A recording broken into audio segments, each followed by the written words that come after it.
What is up, guys? ThePremiumRat here. Welcome to episode 3 of the Watford career mode. Just want to say thank you for all the support so far. It's been fantastic. And if you haven't already voted in the straw poll, which will be at the top of the description, right at the bottom of the video, click on the straw poll now. It takes 2 seconds. It's you guys get to decide which other career mode we get to do. It's so close. It's neck and neck between 2 teams. There are 4 teams to choose from, but 2 of them are out in front at the moment. So if you want to go and vote, it could be your vote that could potentially cast the vital vote in order to choose that particular team. So if you go and vote, it takes 2 seconds, and I'd really appreciate that. Anyway, on to today's episode. So basically, at the start of this episode, I wanted to try and shift out as many players at the club as possible. You know, we transfer listed a couple of the youngsters. The first player on the list to go, though, was Lloyd Dyer. We just terminated his contract, basically. Just get him out of the club on the wage, all that kind of shit, get him out of the club.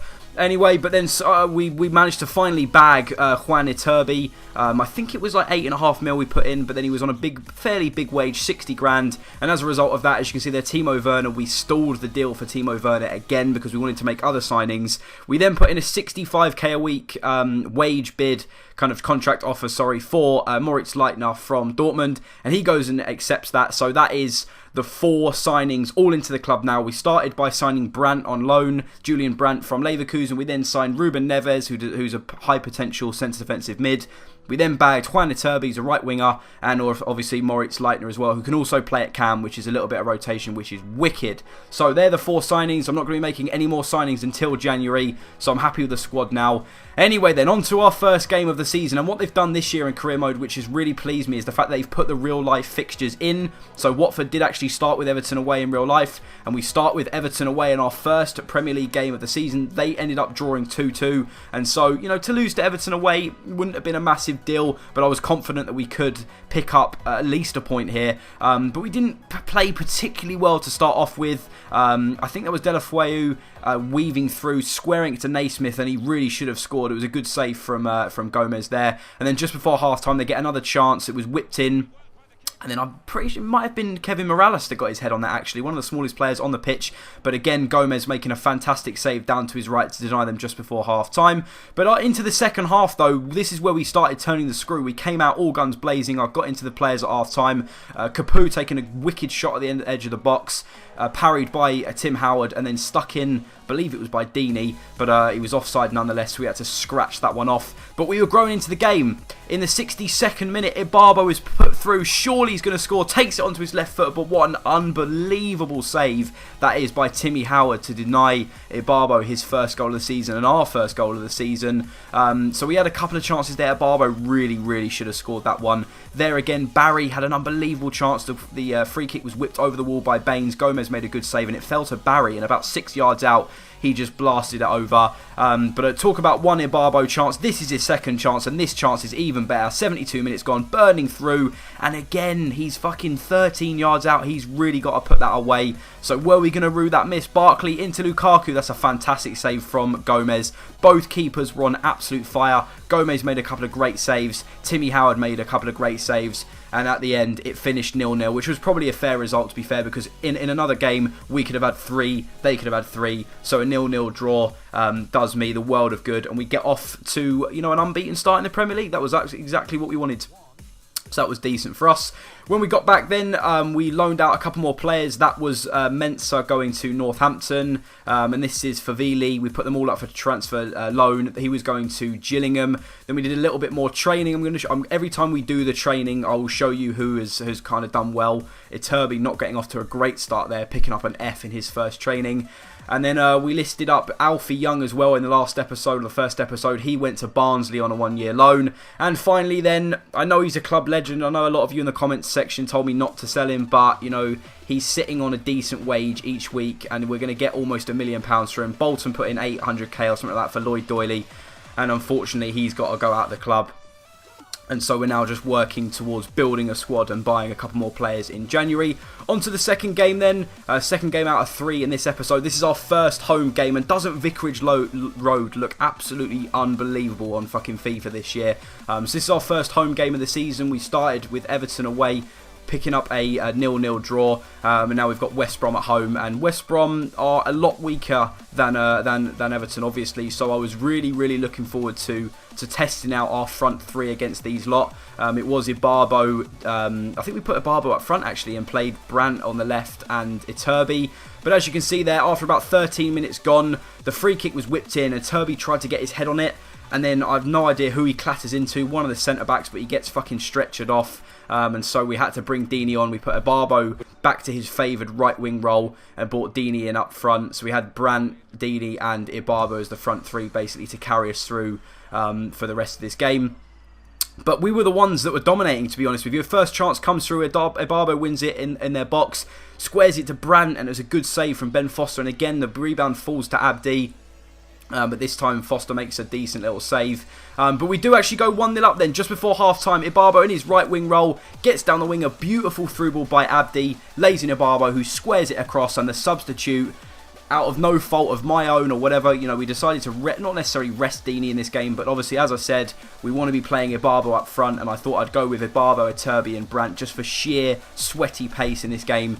But, you know, we brought him on, and fair play to Troy Deeney, gets on the edge of this cross. Ibarbo did really well, though. The ball from Abdi set this goal up, squared it across, and Deeney's not going to miss from there. Foster did fairly well, to be honest with you, to get a hand onto it, but couldn't parry. The power was just too much, and that put us 1-0 up just before half-time.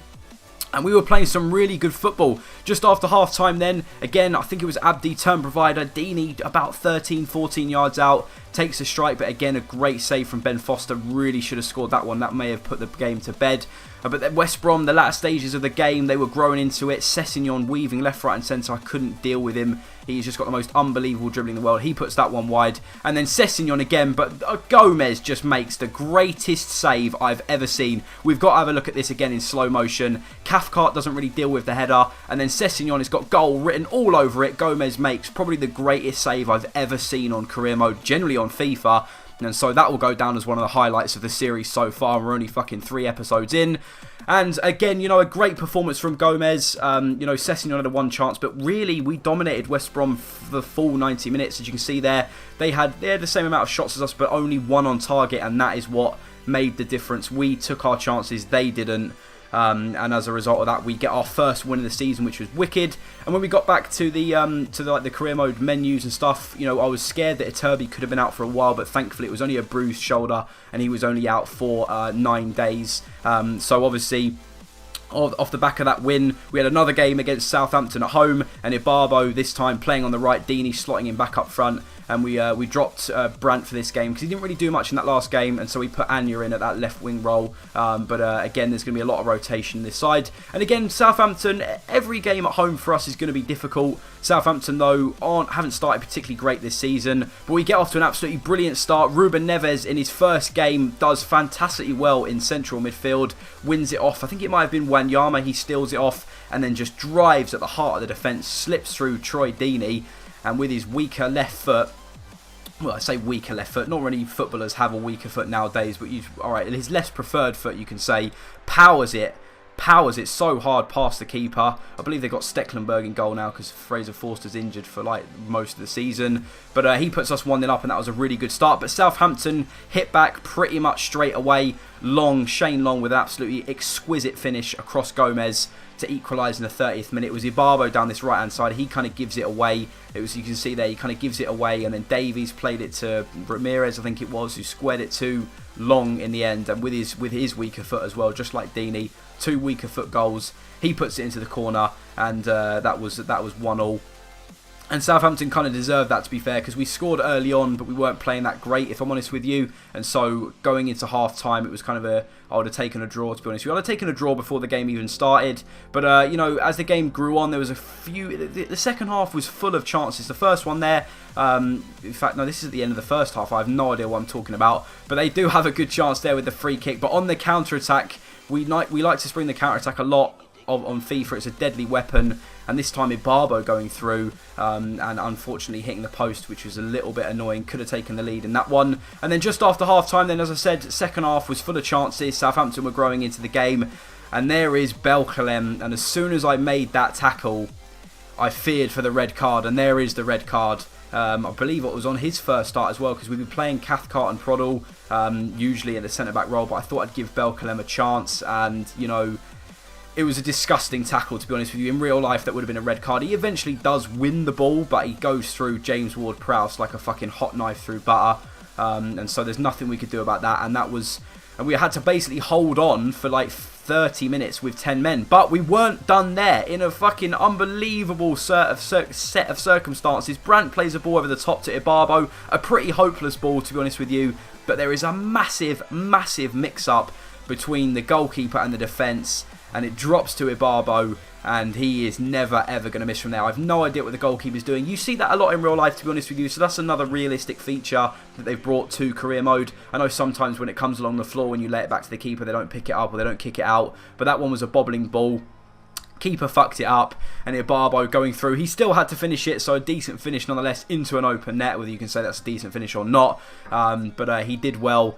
And that gave us the 2-1 lead. And even with 10 men, we still had just over 10 minutes to hold on. And Southampton were pretty much throwing the kitchen fucking sink at us. This time it was Shane Long down this right-hand side. He whips in a ball. It's Gaston Ramirez. And that's another unbelievable save from Gomez to deny them. And as a result, from that corner, Gomez again punches it clear. Goes out for a throw-in.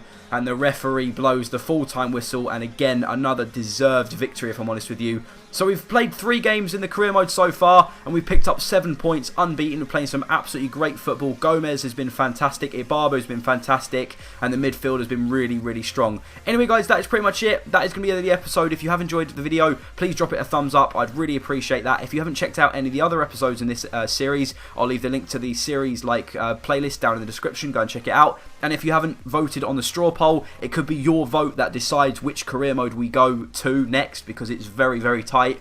Anyway, other than that, if you're not already following me on Twitter as well, the links that will be down in the description. And if you're new around here, do not forget to subscribe. Apart from that, I love you all, and I'll see you guys later on. Goodbye.